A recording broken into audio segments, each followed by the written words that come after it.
Tonight we're going to kick off our first segment with a guest all the way from Washington, D.C., RNC Midwest Regional Communications Director Preya Samsundar. I'm so excited to have you on the show. Very pleased that you could join us on the program tonight. Thanks for having me, Lori. Well, we're going to talk tonight, and I wanted to talk to you specifically about, well, it's already the end of the month, but the month of March is called Women's History Month, and we haven't really touched on it all month, but I thought you would be a really good person to talk to because you would give us an idea of what's going on with women in politics in particular, and you know, across the Midwest particularly, and also probably other parts of the country. So let's just dive in and talk a little bit about Women's History Month tonight, particularly some recent gains that may have been made by women across the country. Absolutely. I mean, we've really seen a movement of women in Republican politics over the last few years. Obviously, last cycle was seen as the year of the women for Republicans. I mean, when we're looking at it, 2 years ago, there were just 13 women serving in the House. Now that number has nearly doubled as of election night in 2020. And now we're even looking at even more women who have decided to step up and say, you know what, I don't like what's going on in my community. I don't like what's going on in my kid's school district. I don't like what I'm seeing at the grocery store, at the gas station. So I'm going to step up and run for office.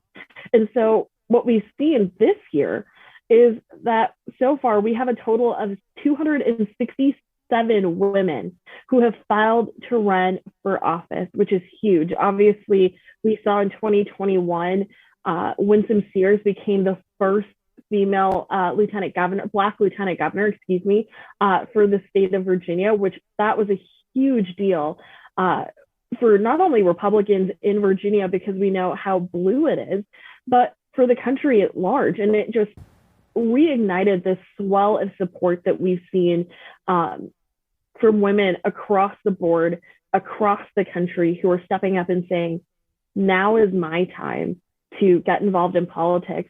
And, you know, it's not just at the federal level. We're seeing it at the state house level. We're seeing it even at the school board level. So, I mean, women are just stepping up and saying, how can I serve my community? How can I best use what I know, the issues that are important to me, to my family? How can I use that to make a difference? What Winsome Sears was a really big deal. And that was a huge win for Virginia. But Virginia, if you talk to, say, the National Committee woman for Virginia, she'll tell you that the real Virginia is red, Preya, just so you know. She would correct you on that blue statement right off the bat. The thing about the Winsome Sears win, too, was that it was a catalyst. It was a bellwether for things to come, I think. No, absolutely. And, you know, we saw New Jersey. I mean, New Jersey, also incredibly blue state. We came very close to flipping that governor seat. But more importantly, we saw a record number of Republican women who were elected to the New Jersey General Assembly. I mean, this is a sign that, you know, not only are women saying we're interested in running, but they're actually winning. Their message, that suburban mom message that we constantly talk about, that we constantly hear pundits out in DC and New York and Los Angeles, Atlanta, that's where CNN's based. You know, they're constantly talking about this suburban issue and how there's a struggle for, you know, the suburban vote. Well, those suburban moms are speaking up this cycle in particular and saying, you know what, we're not having what the Democrats are trying to sell. We're not happy with what Joe Biden is currently pushing with his current agenda. We're not happy with what the Democrats in our state or even our Democratic representatives are pushing in district or in Washington. And it's time for us to step up and say, you know, enough's enough. We're going to go out there and actually fight for our family's values. We're going to fight for our family, for our kids, and for our communities. I was reading an article. I'm just going to share with you what I have read, and this was from March 24th. And this is a Fox News article, and it's titled, 2022 Shaping Up to Be Another Banner Year for Republican Women, candidates say.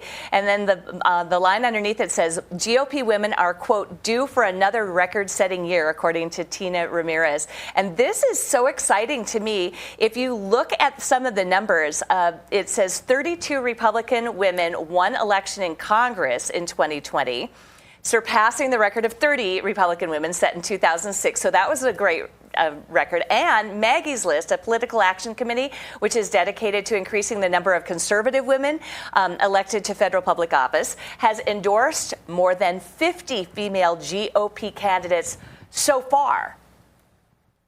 I mean, it is absolutely incredible to just see the groundswell of support. I mean, we all know that folks are incredibly tired of the current administration and some of the things that have, let's be honest, the fires that have taken place under this administration, whether it's the border crisis, whether it's Bidenflation or Biden's gas hikes. I mean, everybody's going to the gas station now and seeing record high gas prices. You know, they're going to the grocery store and having to pay that much more for milk or, you know, lunch meat for their kids to, you know, have for lunch. We've seen Democrats who have gone out there and said, you know what, parents shouldn't have a say in their kids' education. Parents are upset. Mothers are upset. And so we're seeing a lot of these women that are just stepping up and saying, you know what, this is our moment. This is our time to shine. This is our moment to tell Democrats that enough is enough. We do have a right to have a say in our kids' education. We're tired of seeing super high grocery store prices. Like, we're moms. We understand how to balance a budget. You know, we're tired of, you know, every time our kids have a soccer game of having to fill up $50, $60, $70 just to fill up to go to that game. So, I mean, it's absolutely inspiring to see all these women who are stepping up and saying, you know, it's now our time to shine. You know, it's our moment to lead. So, I mean, we definitely have so many opportunities this cycle. Obviously, we're seeing that in Texas right now. We just had the Texas primary not that long ago, and the voters down there in Texas 34, I believe, Mayra Flores was elected by Texans to represent them in the general election, and Monica De La Cruz in Texas 15.